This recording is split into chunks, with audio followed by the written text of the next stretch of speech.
Namaste to all. I'm Alfred Devashish Bhumik from Germany. And today we have some friends here from India, and they have different ethnicities. Like I'm a Bengali, and Suyok, he's a Marathi. Tanmay Sharma is Assamese. Anhat has different father and mother from different ethnicities as well. So he has much more on Punjab influence on him, I guess. That's what I got to know. And Amit, he's a Yep. Bihar, but we are all Hindus here. We may have different ethnicities, but we are all Hindus, and we do have this Hindu identity. But most of us, we do not know what is a Hindu identity. Okay, what are the Hindus? So basically, we may be like our countries are maybe divided politically or religiously, but if we go back to our trace, to our root, it is like we came from the same mother, which is called Bharat Mata or Bharat Varsha, which is Indian subcontinent.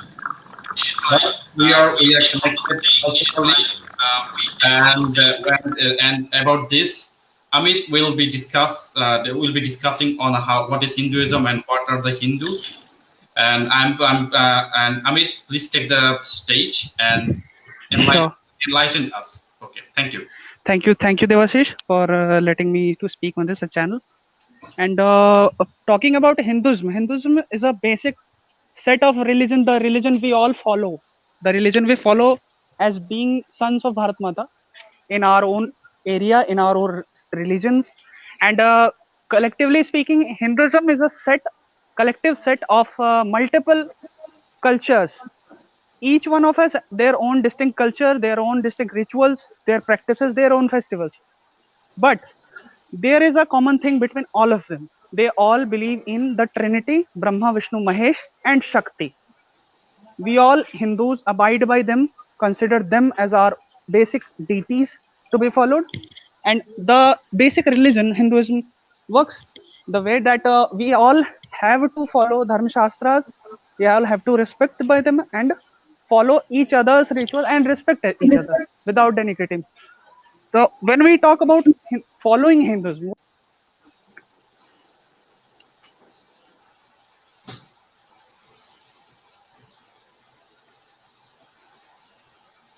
So Amit, are you there? So Hello? Amit maybe having some difficult. Okay, Amit, yeah, we can hear you now. Yeah, you can continue. There is some set of network issue there was.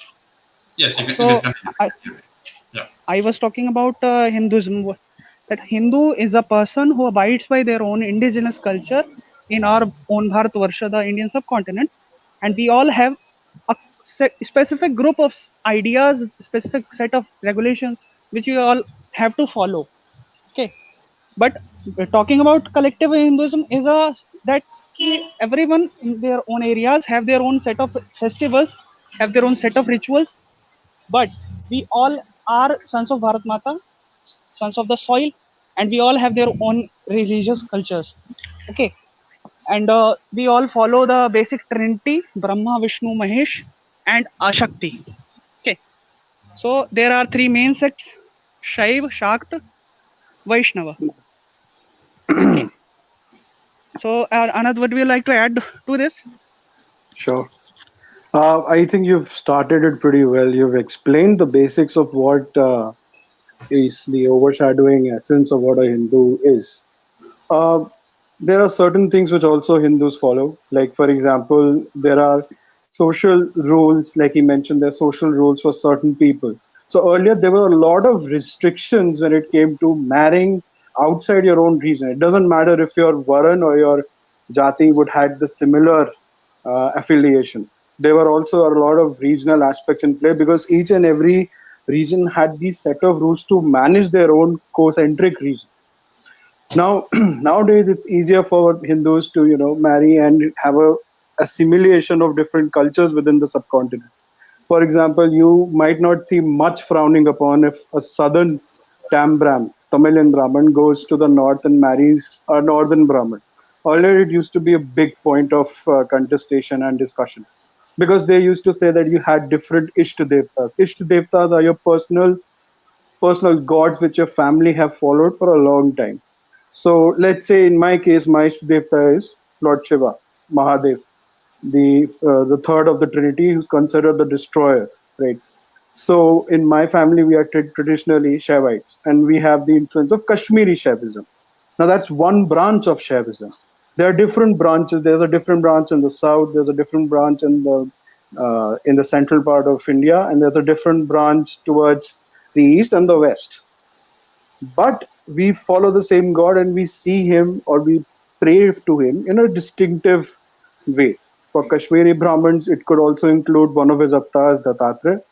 For the east and for some parts of UP belt, it could also include Hanuman Bhakti, who is also considered an Ansh avatar of Shiv. So these are small, minute differences of a similar God which we all shared, but we had a connection, right? So in our case, when we say that we are Hindus of this soil and this is a religion, there is a confusion because, and that could be explained well by Tanmoy as how the legal aspect is in, that they said that Hinduism is a way of life. But there is a huge difference between what a way of life is and what a religion is. What they have done is they have seen Hinduism in the prism of an organized religion, let's say Christianity and Islam. And they have said that since we are not organized, we are asymmetrical from the top to the bottom, it's a way of life. My only point of submission here is that yes, way of life comes with any religion and any ideology. Even the Chinese have a way of life with communism. So of course we have a way of life, but you cannot say that Hinduism is just a way of life. It's a religion. Of course, there are aspects of our religion which are so deep and diverse and so old that you might actually think that the religious part and the aspect of social and economic and I don't know, you can say psychological parts are so vast that you called it a way of life. But actually, they're all part of the same. And they're not, organized as the organized religions would suggest. I think the legal aspect should be handled by Tanmay because I'm not a lawyer. Okay, Tanmay, let's hear it from you. So, what do you think about it? Tanmay, your microphone is mute, so I guess you have to unmute yourself first, and we can continue.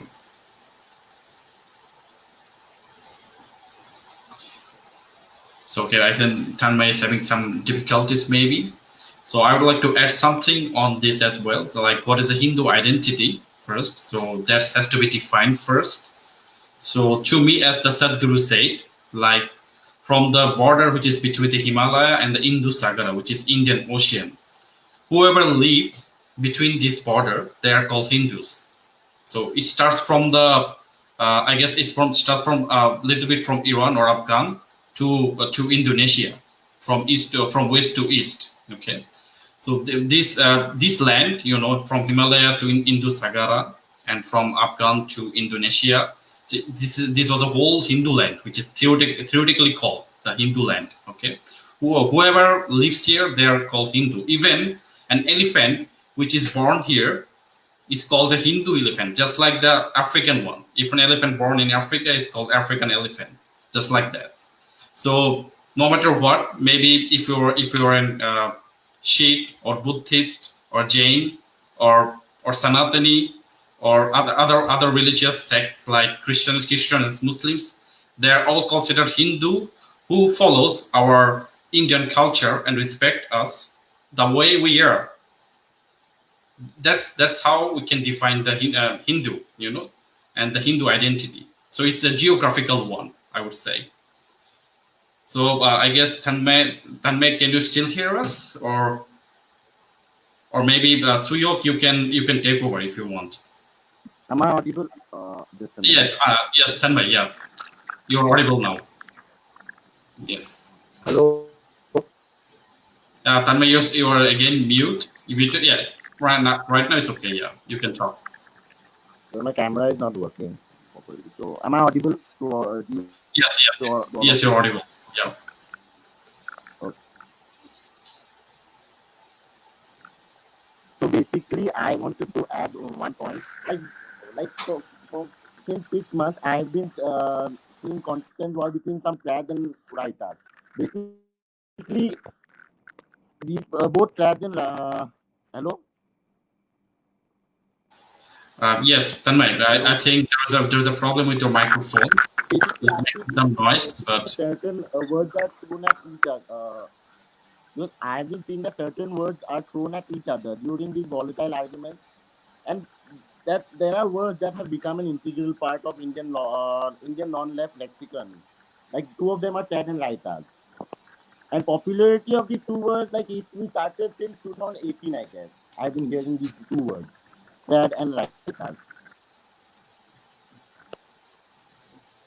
We, Ted and Raitas.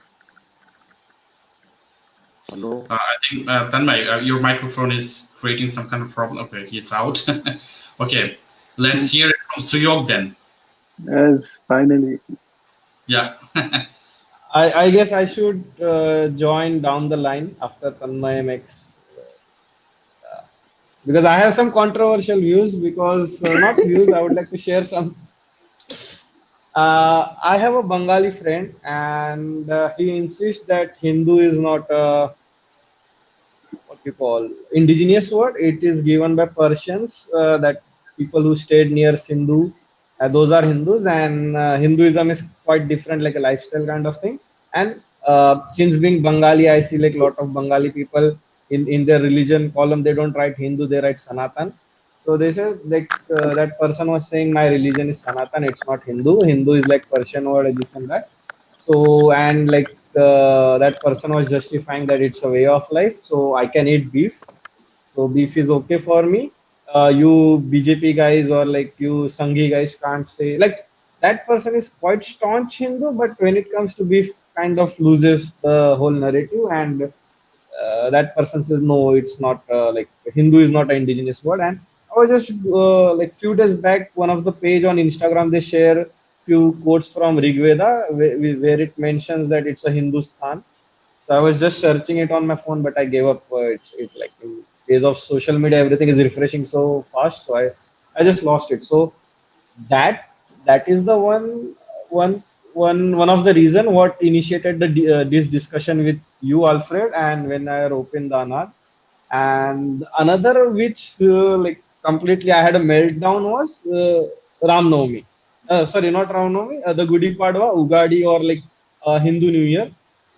So basically, as per Hindu, majority Hindu Panchang or Panjika, it is the most auspicious day. 99% or 95% of Hindus they buy new home, new car, everything on that day.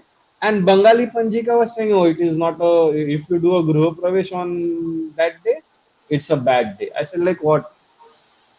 If you are saying we are same, then same day is auspicious for 95% of the people, and same day is a very bad day or ill omened day to have a Griha Pravesh. Man, something is wrong. And I guess that's how we end. That discussion started between you, me, Anand, and now we are here. So for the viewers, I can give this is the background from where this started, and then it escalated to the trads and raitas because we found out okay, first we need to fight trads and raitas, then we can get into the nitty gritties of how same thing can be a completely 180-degree opposite to same set of people. So that's like little bit from my side. Okay. So yeah, Tanmay, can you still hear us?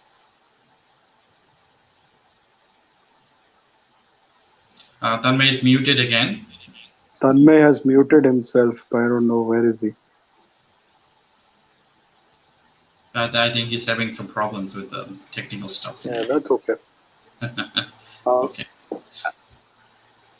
So yeah, basically we'll be talking about these threads and writers. So so maybe yeah, Tanmay is again here. Finally. Hey, Tanmay, welcome back. here. Just unmute yourself and just enlighten us. Yeah. Now am I audible?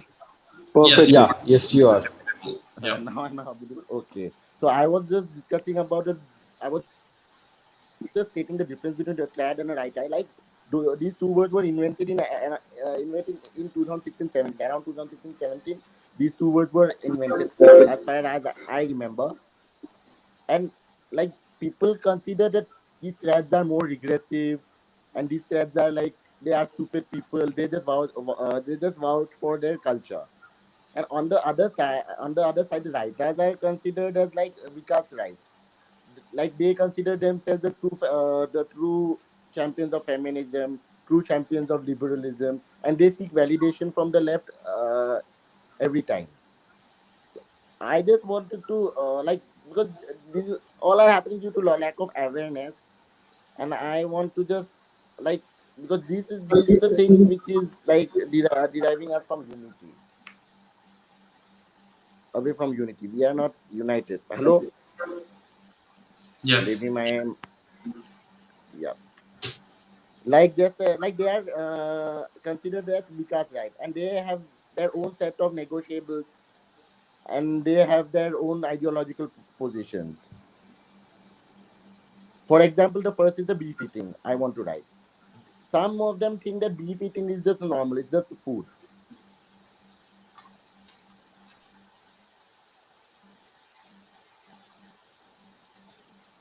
Am I audible? Yes. Yeah, Tanmay, you are audible. Tanmay, just a heads up. If we lose you, I'll WhatsApp you. Okay. So you just So what? go on with your monologue. That's No what issues. I was stating. Go slow. And Yeah. and the second and threads are opposite to all the Western ideologies. Their two versions are false. Secularism, liberalism, feminism, and asserted ones are complete. They form the complete like Western mindset. And the social conservatives, they have their own set of ideological inclinations, as I said. And there are self-identified threads who agree with social conservatives on these basic matters. And there are small fringe section of former and the latter, which they take it to extreme and advocate position, and they indulge in behavior that is not endorsed by or not appreciated by the social conservatives or the other two camps. And this has led to conflict between these two groups. And the vicious arguments on social media between both the sides, right and writers, they involve like it has gone down to the haywire. And the Vikas right, who they consider themselves as writers, they are often inclined to attribute the behavior of people on the fringes, which are to the entire reactionary right, because the positions of the latter are not palatable. So that's what I wanted to add. And any question, if you want to ask any legal question. I actually wanted to ask one thing. Can I ask by your permission, Alfred ji? Yeah, sure. Yeah. Tonmoy, basically in my first address, I just want you to like clarify on a legal perspective, like according to the constitution, because you've studied the constitution quite well.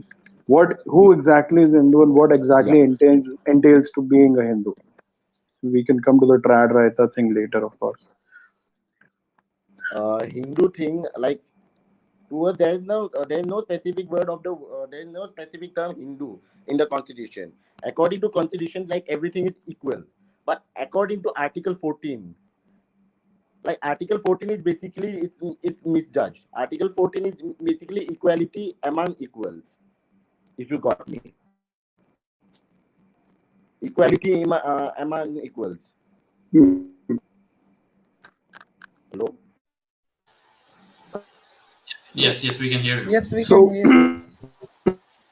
Equality among So, that is in terms of defining.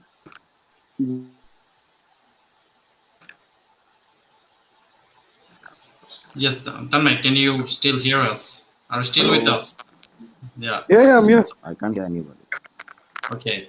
I guess since you are a lawyer, I guess you are an expert of the law and the Constitution of India, and basically, I guess so far I know that in Indian Constitution there isn't, I mean, specifically called Hindu there.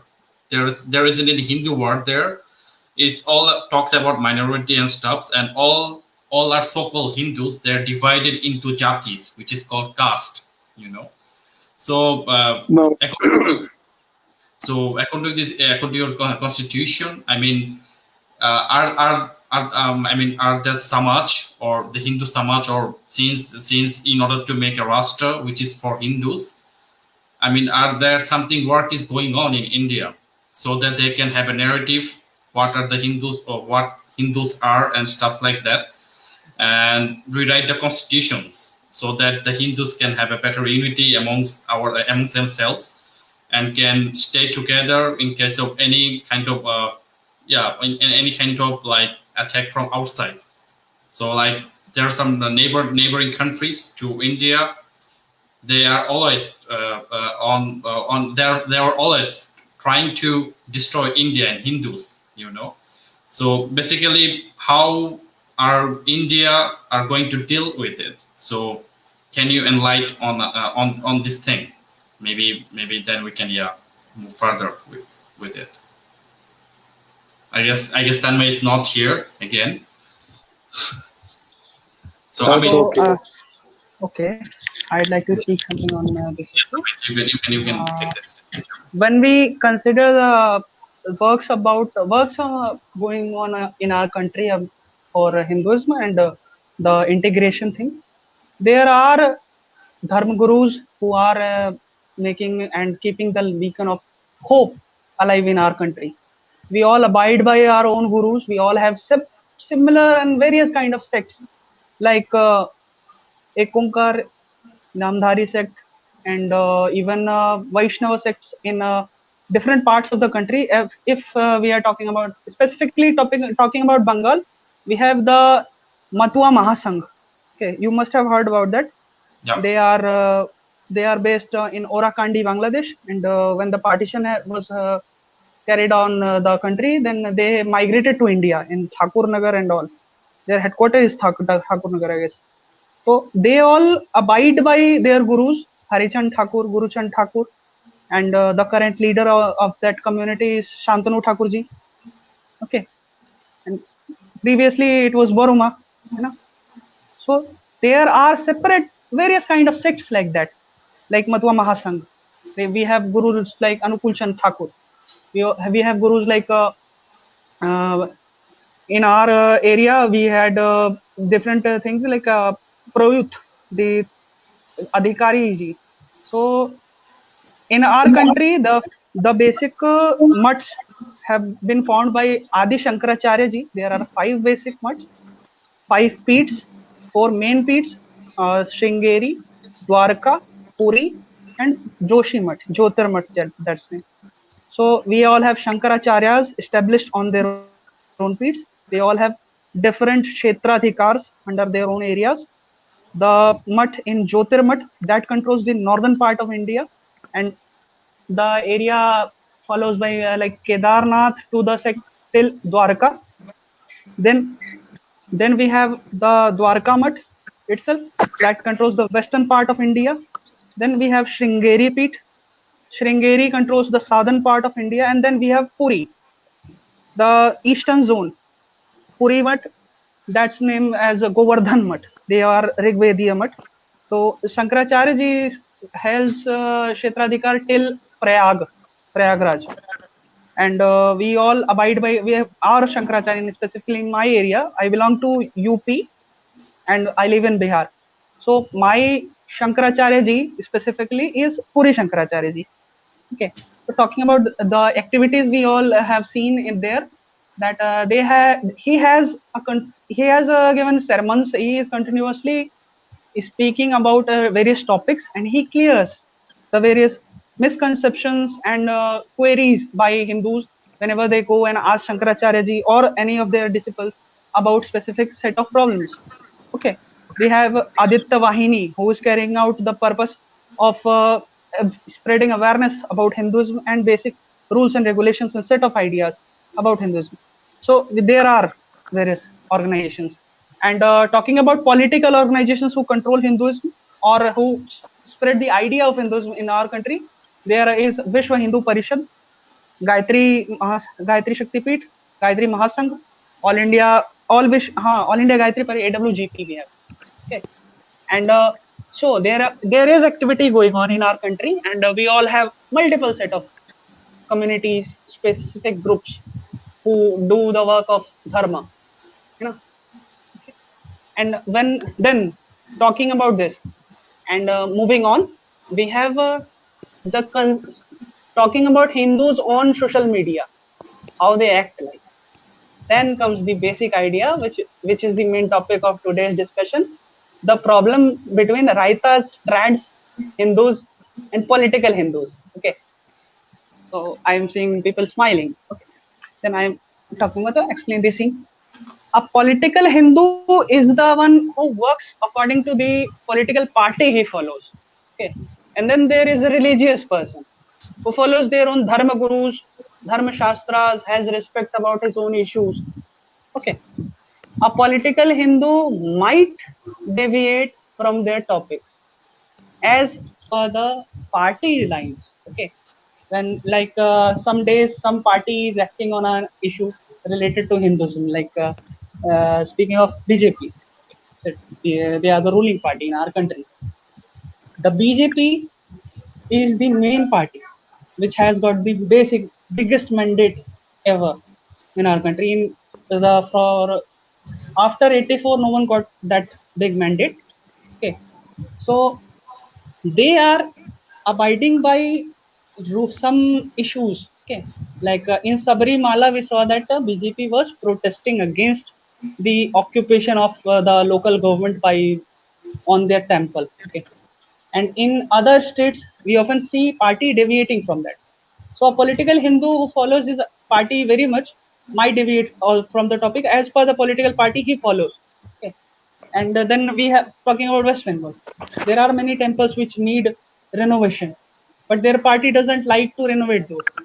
So political Hindu will not speak on that topic, but a religious Hindu will. So that's the basic difference. That's the word where comes traditionalist and rioters. Okay.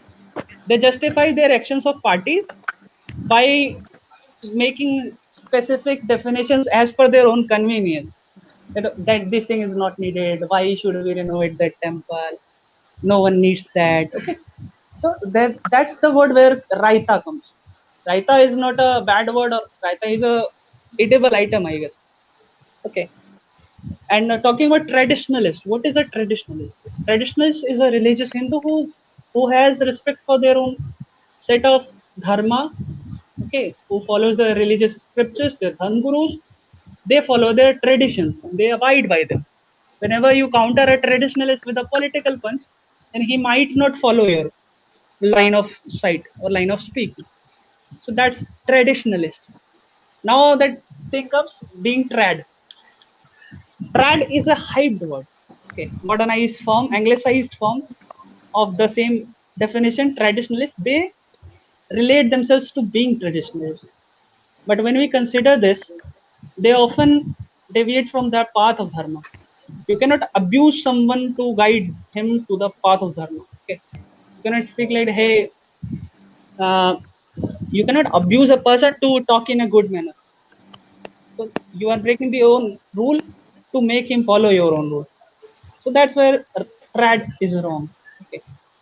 And talking about when we consider trad as being traditionalist, so basically अगर हम लोग इस चीज को देखें ध्यान से तो ट्रेडिशनलिस्ट और ट्रैड में ज्यादा डिफरेंस नहीं है, बट कुछ लोग अगर खुद को ट्रैड बताएं लेकिन हम ट्रैड हैं सेल्फ प्रोक्लेम ट्रैड, हाँ, that's being obsessed about identity, no?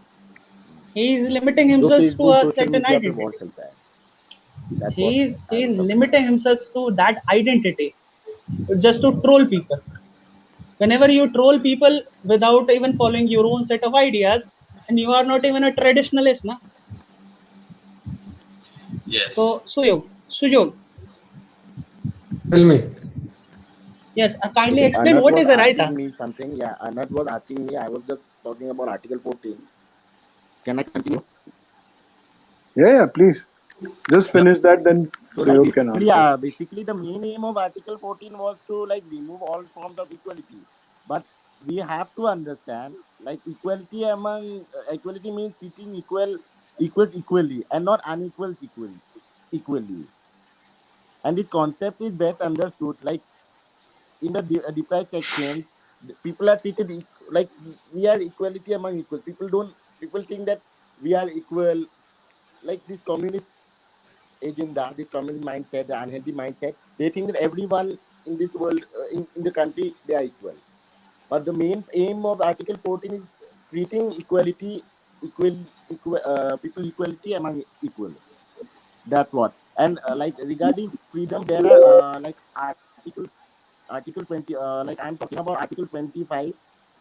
Article 25 like describes freedom of Article 25 says freedom of religion in India.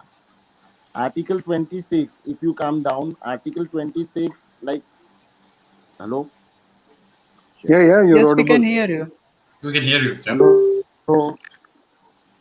Hello? Yes, we can hear you. We can hear you. Yeah. You can continue. Hello? Wait, wait, I can't hear Yeah. anybody. You're audible, still audible. Like, I guess you. okay, I'm again. Hello? Yes, now I can hear you guys. Like Article Yeah, 26 yeah. like says freedom to manage religious affairs. Article 27 says freedom from taxes for promotion of for any particular religion.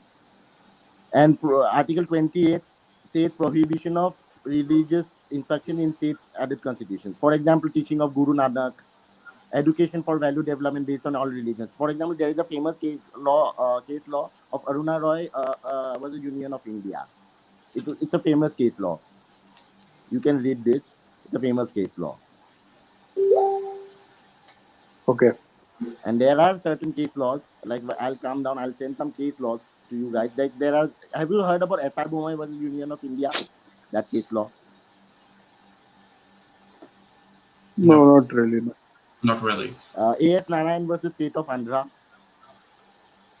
Yeah, maybe. Like there was Justice Hansaria. He observed that difference between religion and dharma, as religion is enriched by visionary methodology and theology, whereas dharma blooms in the realm of the direct experience.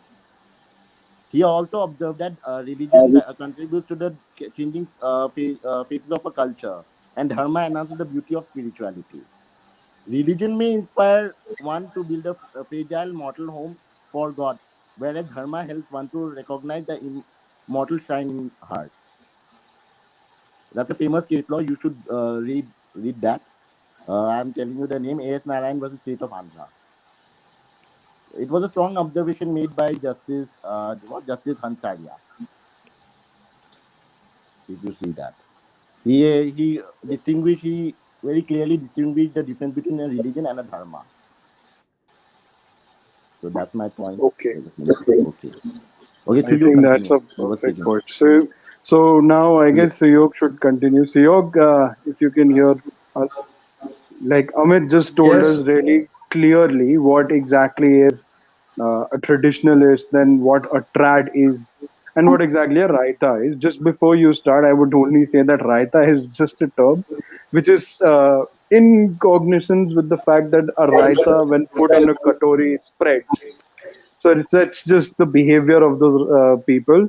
They mix up things and they mix up so much that they get confused and they don't make sense. That's why we give them the term raita.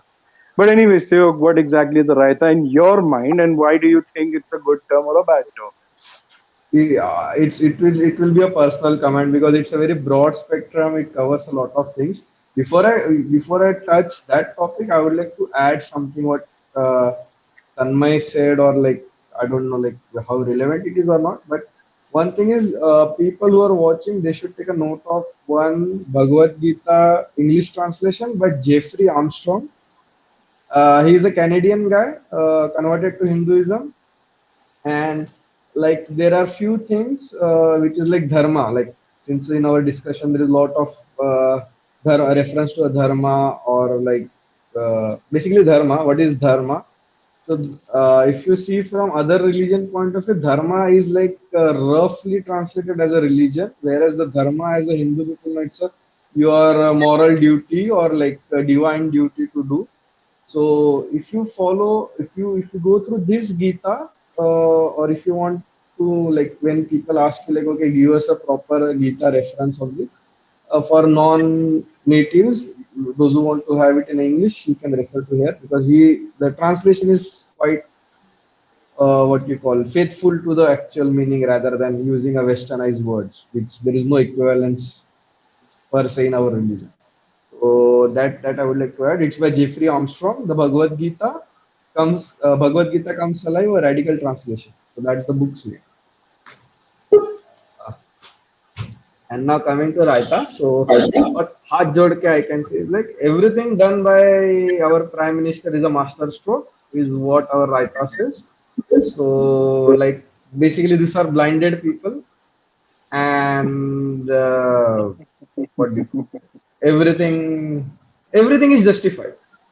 Even if there is some honest mistake done by Modi, it's a masterstroke. You would never know what. It's like that butterfly effect or Sound of Thunder movie. Like, oh, he has taken this thing down the line. 10 years, If something you will can't happen be down with the them line. during that time, you don't deserve to be with them. Yeah. Exactly.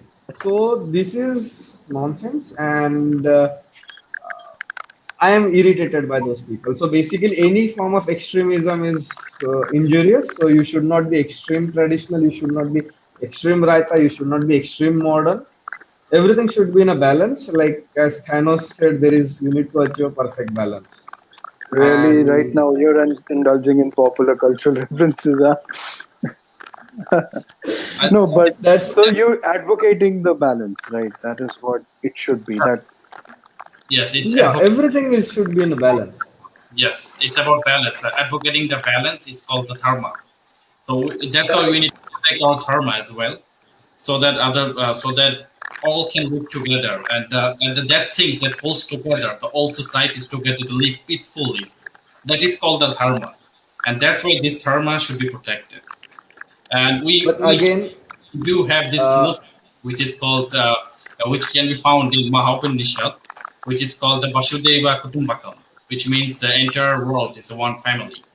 So that's the dharma to hold together the society. That needs to yes, be, yes. yeah. But again, I having a think, perfect balance, yeah. is a perfect utopia. Nothing is perfect in this world. So the what is the golden middle or the best outcome is a moderation. Everything should be in a moderation.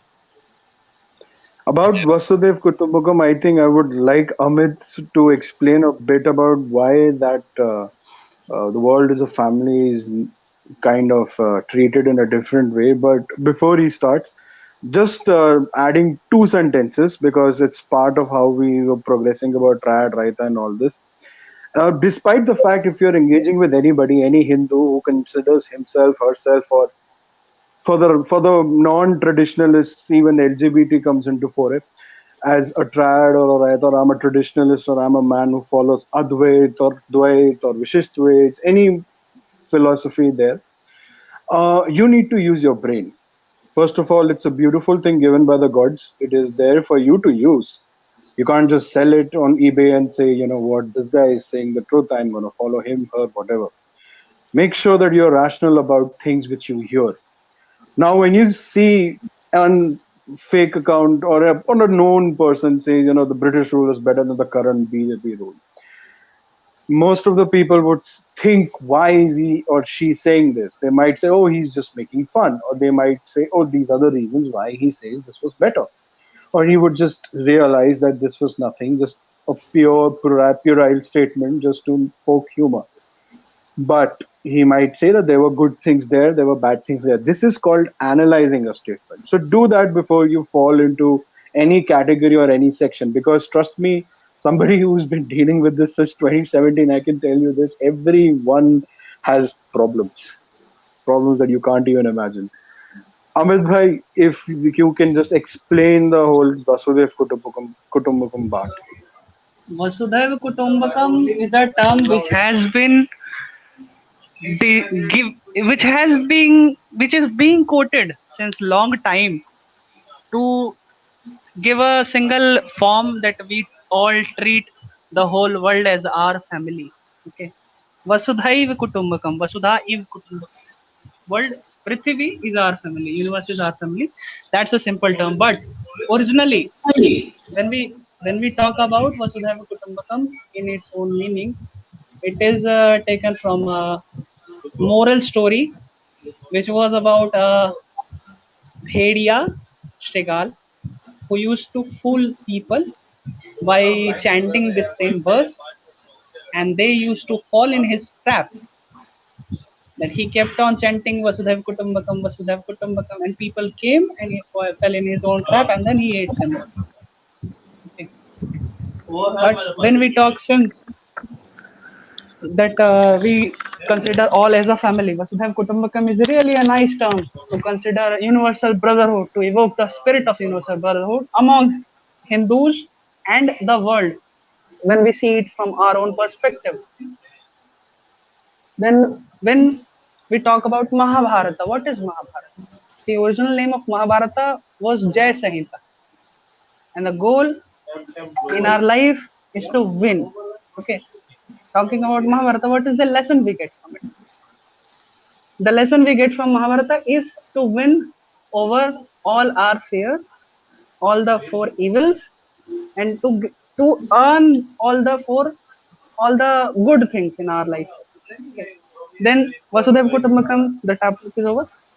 Talking about universal brotherhood, we consider everyone as the same. We respect cultures.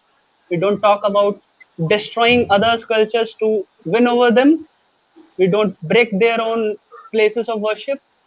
We don't go and create fear or a state of imbalance where one has to either die for the religion or to convert for the social security. Everyone can live with a Hindu. Everyone can live where Hindus are in majority. No one will go and tell you that oh woman, you will have to convert and you will have to follow the same set of religions to live in this area. Okay, so this is the basic spirit of Vasudhaiva Kutumbakam. We consider all as equal. We respect each other. We don't go on defame others just to justify our own as astitva. Okay, so this is the basic definition of Vasudhaiva Kutumbakam. Okay. As we come to end to our show, we'll be still discussing on our last topic, which is called Hindu unity. So why do we need it, and why it is needed for? That's the topic we're going to talk about now. So Anhat, can you put some light on it? Like why do we need a Hindu unity in the first place? So I'm gonna use this opportunity to show that I can be a devil's advocate too. I'm gonna say why do we need it, and I'm also going to talk about why it's not going to happen. Basically, echoing what my dear friend Suyog has said a few minutes ago. So why do we need this unity? Despite the fact that we should always be peaceful and happy together and unifying and conserving our teachings from our ancestors, we need this unity because there are problems that we are facing on a daily basis. You can say yearly, monthly, that depends upon the level of the problem. And as you've seen in this talk, legally there has been a different definition of Hinduism. Socially, Hinduism itself has been espoused in a different sense. Culturally, Hinduism is attacked a lot of times. And it is important to essentially understand and recognize and then rectify the problem. And that has to happen collectively from everybody. Because collective show of strength can basically preserve, and it has preserved our religion for so many centuries. That is why that unity is needed. Because we are also facing a lot of trouble when it comes to temple land ownership. We are also facing trouble when there is reportage on Hindu crimes.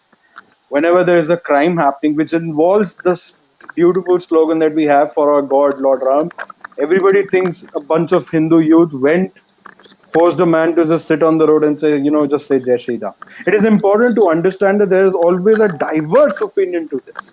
That, a few Hindus would say, oh, this is bad, this is wrong, this is not Ram Rajya. You would say, no, this did not happen. This has to be investigated.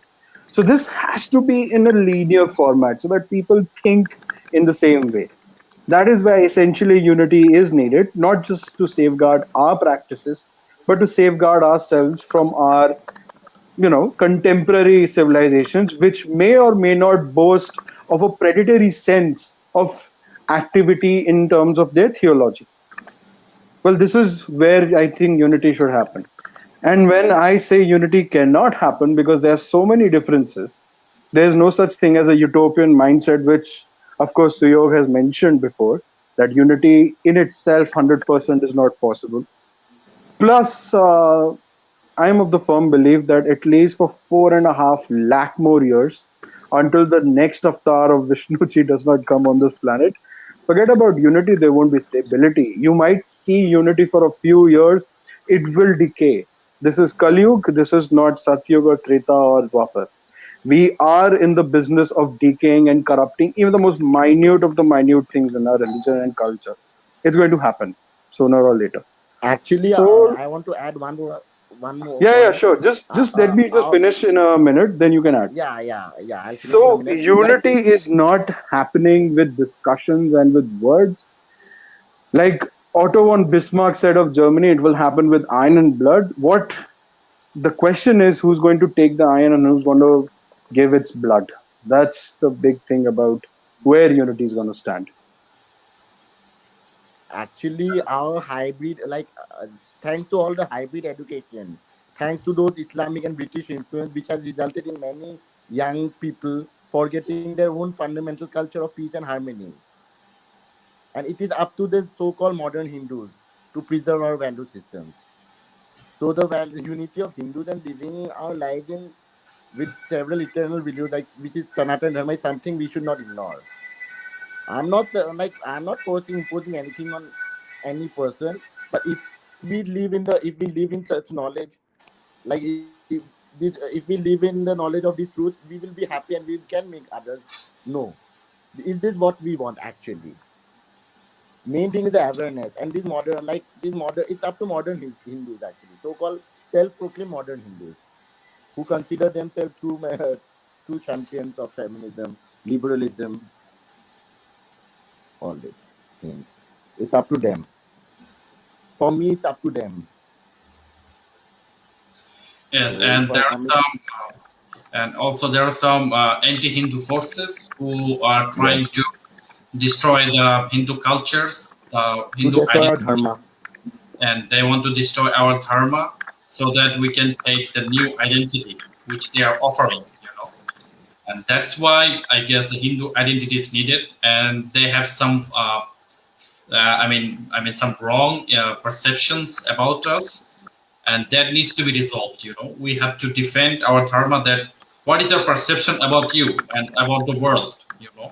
If And we we need. carefully trace our forefathers over, say, 3 or 4 generations, we will find that their lifestyle was simple, and they firmly believe that all human lives were not like accidents. If you know what I mean. And we unfortunately suffered because of those multiple invasions of those barbaric tribes for over like 1,000 years, and they plundered the land. They killed many generations, our generation, many. They destroyed our place of worship. They did everything possible to destroy our values and feelings. That's what not the current generation are aware of. Yes, basically they are the generation of pop culture, I would say, and this pop culture, they are not really interested in our culture or dharma about it. They just follow the Western things, like But Western universities they follow. some people in our country have unhealthy mindset that those who vouch for their cultural values they have to say. Like ये पढ़ाया गया है इनको school में जो education मिलता है ना, the education they got, like it's brainwashing. It's kind of. And thanks And to all those British influence. That's I'll what. I'll add something to this. What like why there is a hope in India? It's like uh, there was a like great military commander in India, Syed Akka Hansen. He is very much active now on social media. He was heading Chinar crops. He was a GOC of Chinar crops like Kashmir.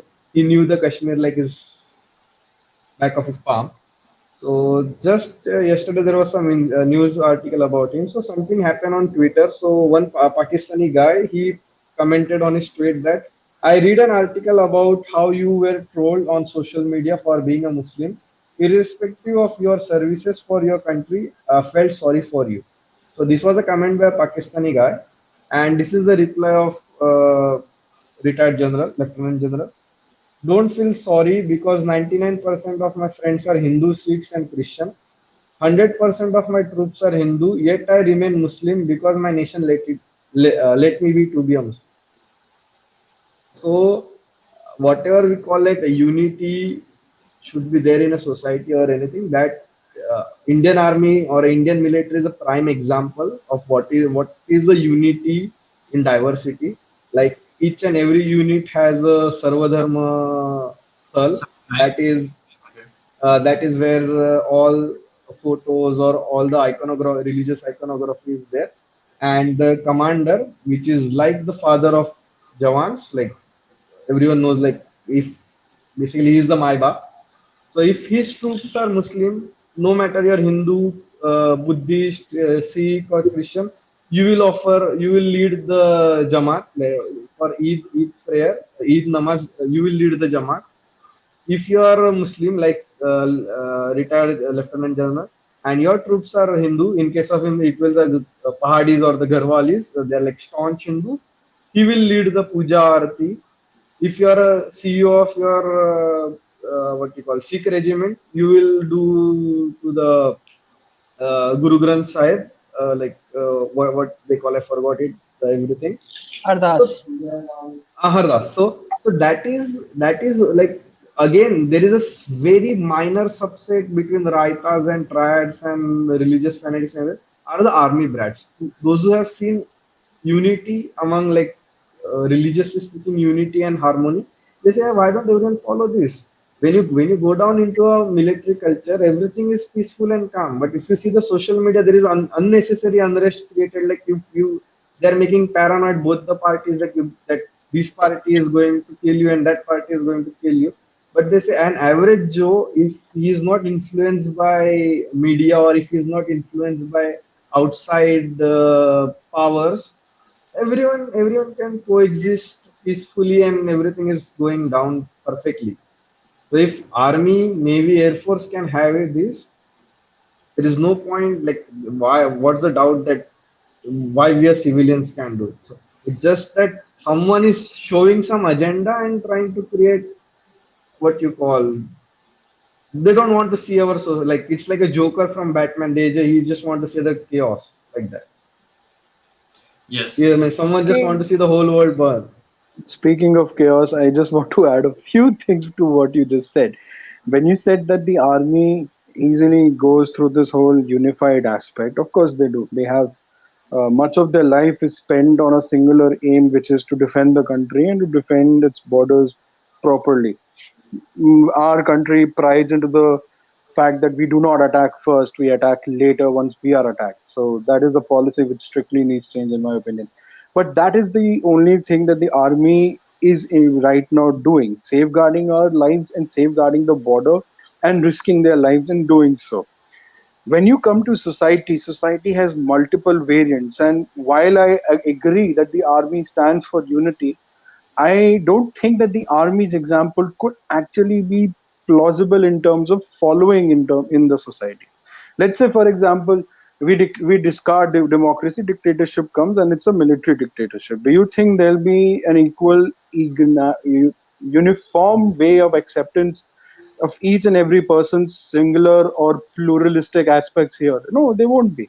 It's very difficult because social aspects include a lot more than just uh, what a regular army man goes through. And yes, they go through a lot. But that's a very different, distinctive sphere of influence, and this is a different and distinctive sphere. But you spoke about how Atta Hasnainji responded, and that is where I want to come to. A lot of Hindus living outside do face a lot of pressure in terms of following their religion, and in those specific circumstances, the government cannot work collectively fast in a fast-paced way. in order to address their problem. For example, the recent case in Australia where Vishal, a youngster, is in jail for at least 2 months for just protecting and safeguarding his tricolor from a pro-Khalistani mob. That is where the importance of pressure groups have to come in. So groups like the one which is right now streaming on like TikTok. And it's important that we address and understand why these pressure groups are important and how should they work and inculcate more people. And I think Amit would like to add a few things there. Yes, I'd like to add the last part that we need these organizations and we need to unify everyone because we all are working for the single cause.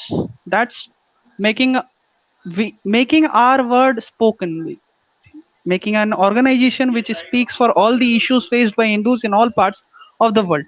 Everywhere Yes. Hindus live, we have to make a certain call that anyone facing any kind of torture, any kind of inhuman atrocity will have to be safeguarded by our organizations. Till now, we don't have any organizations which work for our cause, which speak for ourselves. For example, we all must have heard about Amnesty International. They are giving safeguard to the people who used to massacre Buddhists in Myanmar, in a specific region of Myanmar.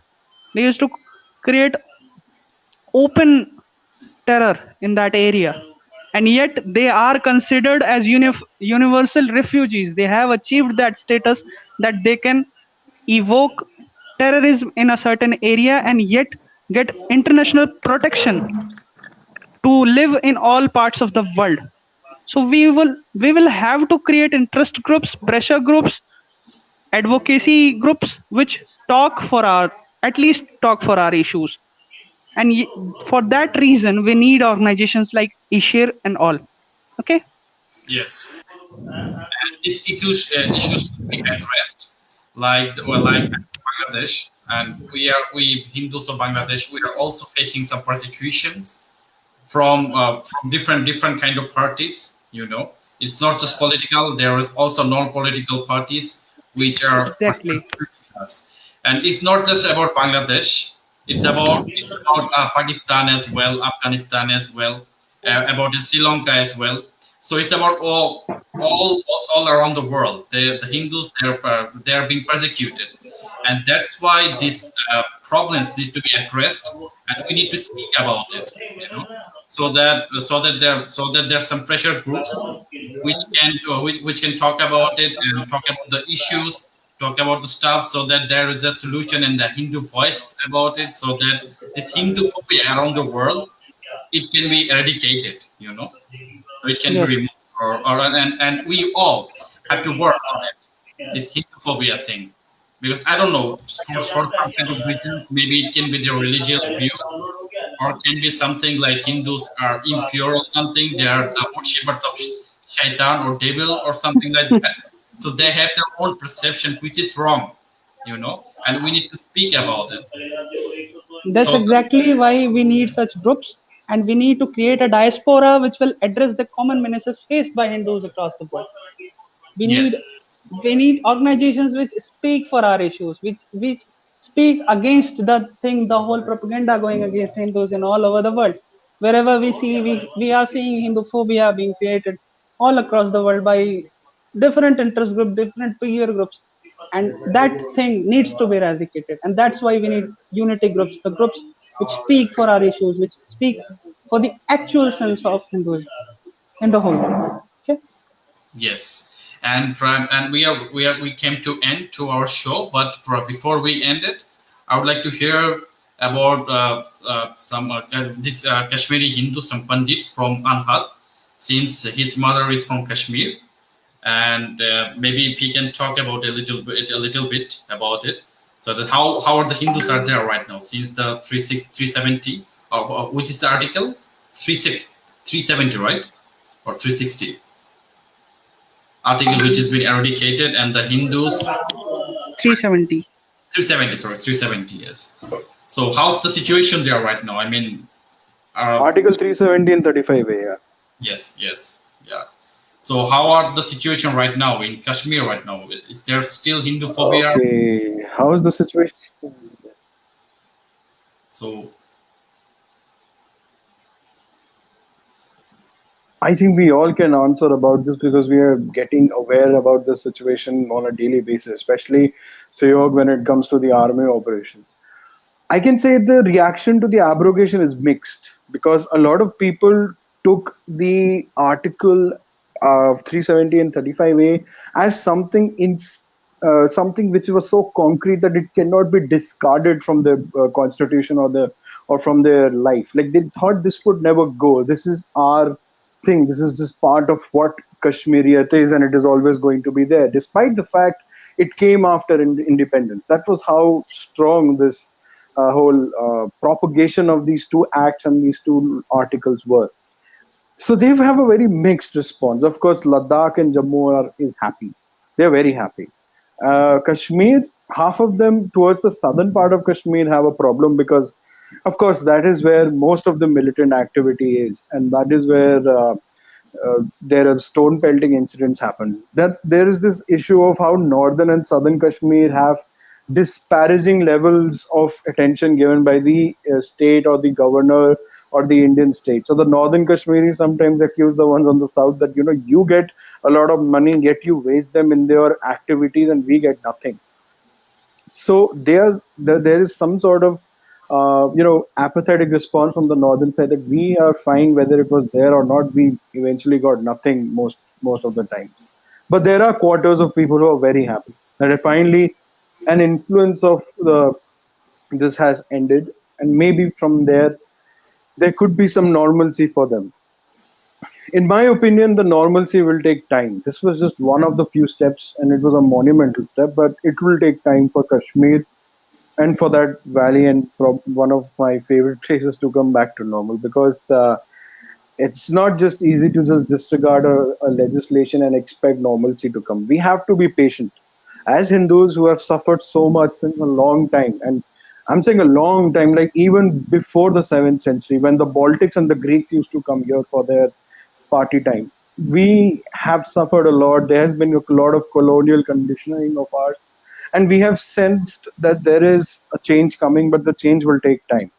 So we need to be patient about it. We need to be understanding, and we need to gauge everything about it. Because if we don't do this, we won't be able to explain to our future generations how to manage this. And I think it's necessary, because if our ancestors had the patience of suffering through so much, we owe something to them to do the same. yes, you're right. So yeah, we have to be patient, and we need to tell our stories to our next I generation. think that's it. That's what I'll say. Yes, and we need to tell our stories, like how our ancestors they have fought and how they have survived. And these stories needs to be told, whether it's from Bangladesh or Kashmir or around the world. It can be from anywhere. So we need to talk about this, because Hindus have been silenced for a long time, and it's not the time to be silenced not right now. And we need to put our voice and raise our voice against it, and about the atrocities which has been done to our ancestors, and how we are right now here. So that needs to be discussed. So maybe in the next meeting or next session, we'll be discussing about history, like how we survived and how we are going to be survived further. This needs to be discussed as well, because this force, they are still trying to destroy us. So that needs to be discussed. Okay, so it's like an ongoing civilization war which is going on. Yeah, that's the thing. Okay, so we came to we came into end our show, and we thank all of you to come to this this Do we issue. still have time, or it's over? Or maybe yeah, if you want to talk about something, we can you can talk, then we can end the show. Yeah. So any of you guys, if you have anything to say.